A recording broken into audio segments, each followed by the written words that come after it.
Hello, everybody. This is Omega Shenron with a new kind of video. This is a creator spotlight video. We're talking about Mark Millar. He's a great comic writer, creator. He does a lot of books. So I'm just going to go through some of these books that you might want to pick up if you like Mark Millar. If you like some, you might recognize some of these books.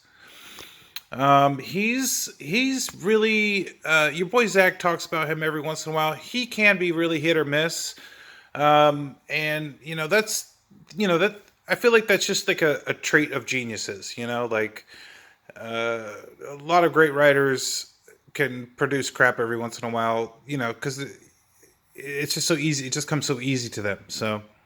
And I think Millar is in the same boat here. A lot of the stuff is fantastic. Like this book right here, this is probably my favorite little book he's done ever. And it's great because it's Millar and Stephen McNiven, who's a really great guy, one of my favorite artists. Just his art is just very standard, very clean, very it's not super detailed. It's just very clean, very good. It's just he's really good. He's got talent. He doesn't do a lot of tracing. So this was an awesome book. It was like 4 issues. It was super bloody, super gory, lots of killing. Definitely in a. I mean, not there were. It wasn't. I'd say a kid could still read this, but I guess it depends on what your mom or dad says. But this was just a really hardcore book, and it was fucking great, and it had some great covers on here. This is a Lin Yu variant cover here. I may actually get this one slabbed. I've been looking. The first print I have is just a little dinged up, so. This is a great book, and he started doing. He also did Kick Ass. I mean, that's probably what most people would recognize him from is Kick Ass, and I thought Kick Ass one was great. The second one not so great, but this art here from John Romita Jr. It's laughable. It really is, but it was a good book. He also did this with Lin Yu. This was actually pretty cool. It just didn't go anywhere. That's also a trait of some good writers. They're doing so much, and they got ideas in their head, and if it just doesn't, if it doesn't come out, they won't do it. So some of these writers' books, they just end up kind of fizzling out, and this was one of them. But it was pretty good. I mean, it was okay. It's definitely just a full on Superman rip, but that's what he does. He like takes traditional tropes and and just tries to make them better. And I'm not sure he succeeded on this one, but it was okay. This was another book that he did. He does a lot of books. I didn't like it. This is another dud for me, but you gotta pick up his stuff. Like every once in a while. It was okay. It was okay. This was actually really good.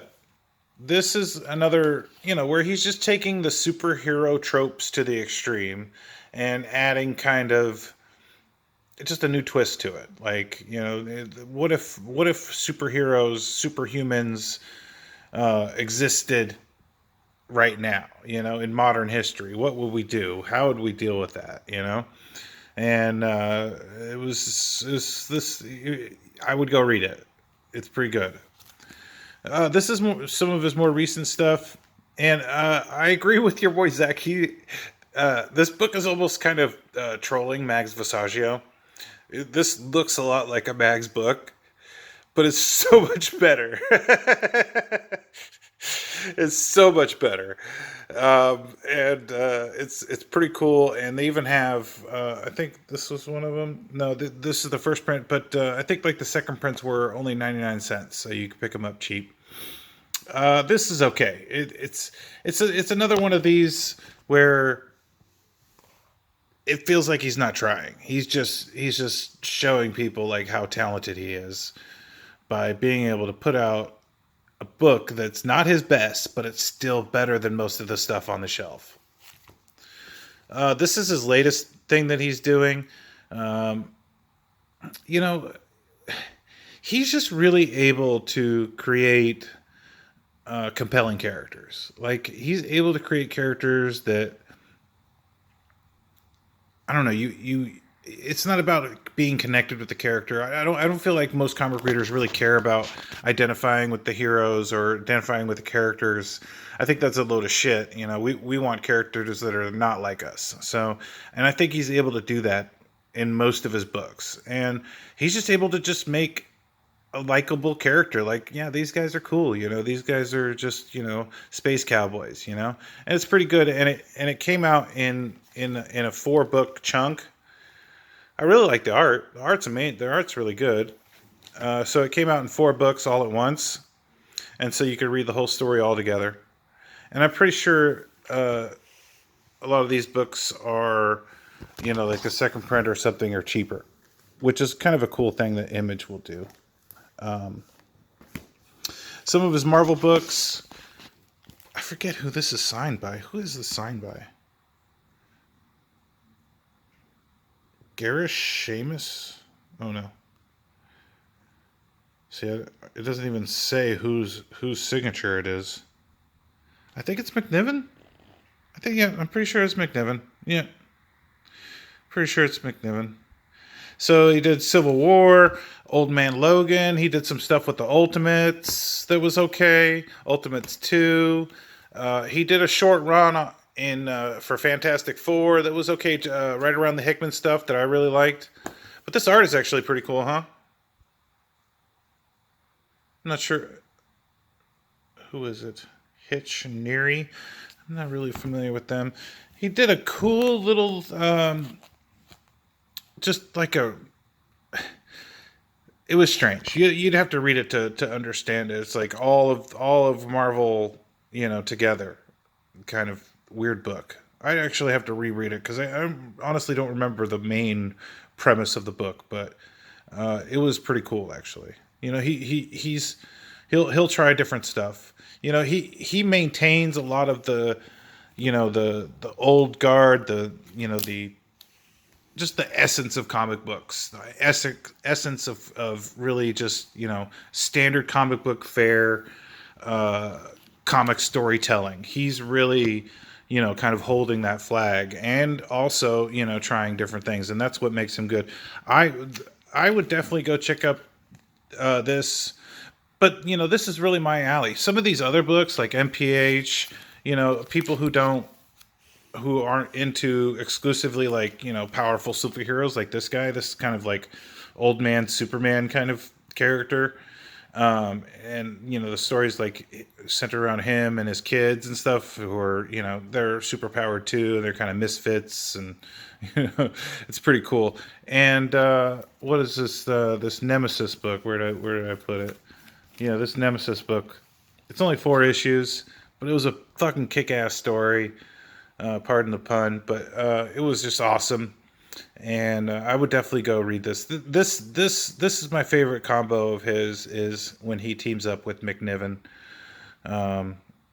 His writing and McNiven's art on the interiors is really really good. So, Mark Millar, if you see something on the shelf of his, grab it. You might like it. That's kind of my thoughts on him, and this is cool. I mean, the art's really great. I guess this guy, Eric Canetti, is well regarded, up and comer, and I can see why, man. Hey, this is really cool art here. So I would definitely go pick this up. It's not really my purview. I want super powerful cosmic, I want grand sagas, that's just what I like in comic books. I will read, as you can see, I read lots of indies. I read quite a few indies. The one I'm reading again is Hickman's East of West, and No One Left to Fight, and I'm trying to read Reaver. I'm not really getting through it. That Kierna book, I forget it. I'm reading like 4 or 5 different indies right now. I'm not exclusively superhero Marvel guy. I will, I get recommendations from people, and I'll go out and read them. But if you see Millar on the shelf, there's you could flip a coin. Usually, more often than not, he's pretty good. So Mark Millar, go check him out, and if you like any of these books, go buy them, read them. Hope you enjoy them. Have a good day.